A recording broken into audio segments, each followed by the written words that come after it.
Voilà, nous sommes en compagnie de notre coach Meliou, voilà, avec elle nous allons parler bien sûr du découragement. Parce que généralement, lorsque nous voyons que nos enfants ont certaines attitudes et habitudes ou un certain comportement, on est un peu découragé.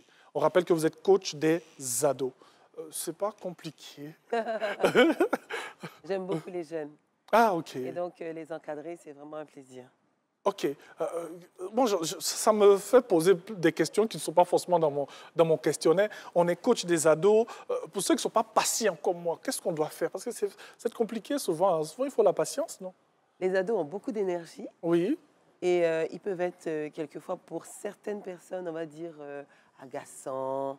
Mais en vérité, ils ont beaucoup de créativité, Ouais. ils ont beaucoup d'imagination, ils sont très affectueux. Et quand on regarde du bon axe, en fait, on passe beaucoup plus de temps, Oui. du bon temps. Ok. J'aimerais bien vous voir en train de le coacher pour prendre quelques astuces parce que nous, on a besoin souvent de patience. Parce que nous, c'est des cris, c'est pas... Faut pas faire des cris, faut pas crier, non, sur les enfants. Oh, disons Parce que souvent, on dit quand on crie sur les enfants, ça les traumatise, ça les... Non, non, non, non. Il faut marquer l'autorité, sans être excessif. Okay. C'est l'excès qui a un problème. Sinon, oui. Il faut marquer l'autorité. Si ça nécessite qu'on hausse le ton, on peut hausser le ton, mais en fait, il ne faut pas être colérique. Il ne faut pas le faire dans la colère. Okay. Le faire avec autorité.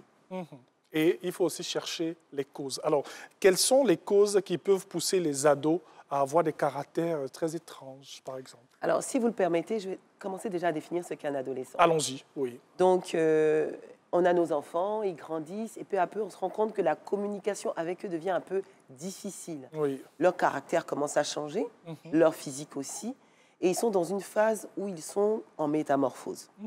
Non seulement en métamorphose physique, donc pour des filles, avoir des formes, avoir les menstruations, pour des hommes, avoir la voix qui mue, commencer à avoir de la pilosité, donc être velu, tout ça.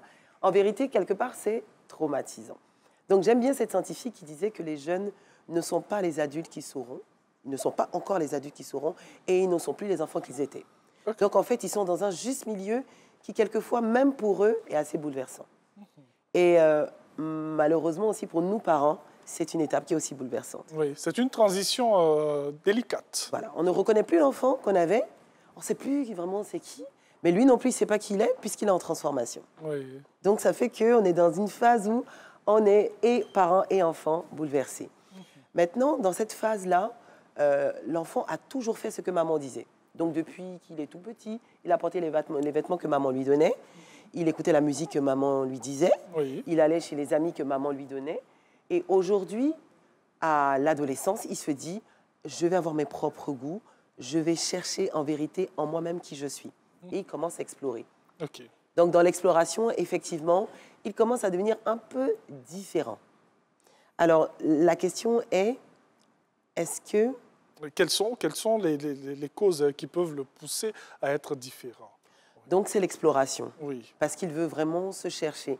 Dans l'exploration, il regarde ce qu'il a autour de lui, okay. Et malheureusement, il est influencé parce qu'il a partie là autour de lui. Oui. Donc, en tant que parent, c'est une période qui est délicate, c'est une période où on doit beaucoup encadrer, okay. On doit beaucoup regarder, on doit beaucoup surveiller. J'aime bien dire que souvent, on commence à devenir détective privé, quelquefois même videur, loupard. Et on commence à faire beaucoup de reproches aussi.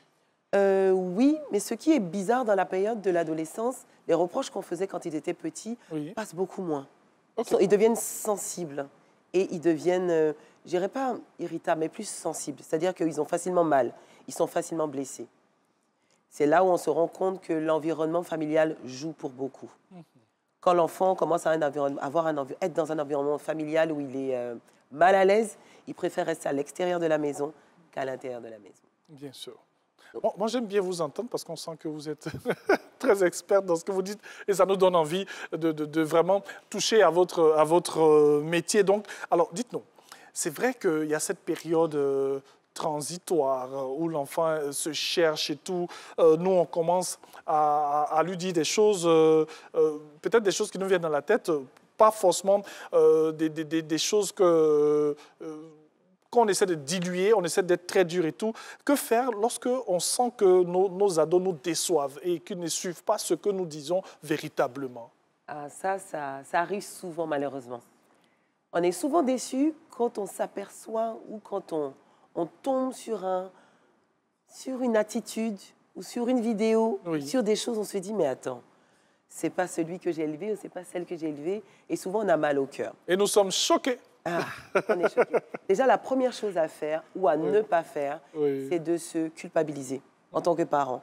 En disant, je ne suis pas à la hauteur, sans doute c'est parce que je n'ai pas assez d'argent ou c'est parce que je n'ai pas assez de temps à lui donner. Oui. Ah, peut-être que en fait, c'est parce que ce n'est pas l'enfant de ma femme. Ou on commence à se culpabiliser. C'est la chose à ne pas faire. Bien sûr. La chose à faire, c'est d'analyser la situation. OK.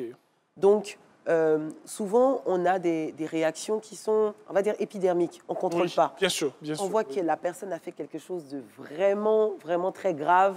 On se dit, je la frappe, comme ça, elle saura qu'il ne faudra plus faire Oui. cette chose-là. Oui. Mais en vérité, toute action, quand ils sont adolescents, doit nécessiter une certaine analyse. C'est-à-dire, quel fruit va porter les paroles que je vais lui donner.